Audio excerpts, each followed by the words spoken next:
মোহাম্মদপুর গ্রামের রহিম এবং করিমের উদারতার গল্প। সকালবেলা গ্রামের রাস্তায় হাঁটতে বেরিয়ে, আরে রহিম, পেটে তো ইঁদুর দৌড়াচ্ছে রে। ভাই চল দোকানে গিয়ে মজা করে কিছু খাই।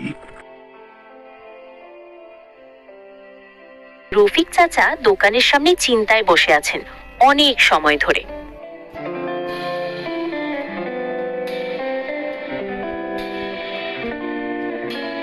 চাচা, কি হয়েছে? কি চিন্তা করতেছেন বসে বসে? আমাকে আপনি চিনতে পারছেন? আমি রহিম, আপনার ভাতিজা। খুব অসুস্থ রে ভাতিজা, পকেটে টাকা পয়সাও নাই, আর দোকানে কাস্টমারও নাই, তাই বসে আছি রে বাবা। হায় রে হায়, চাচা তাহলে তো আপনার খুব সমস্যা। রহিম চল চাচার জন্য ঔষধ নিয়ে আসি।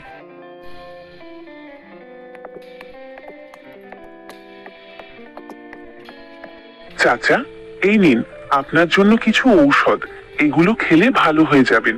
অল্প কিছু টাকাও দিয়ে যাচ্ছি, এগুলো আপনার কাজে আসবে। বাহ বাহ, আমার ছেলে অনেক বড় হও। তোমার কাছে কি টাকা ছিল?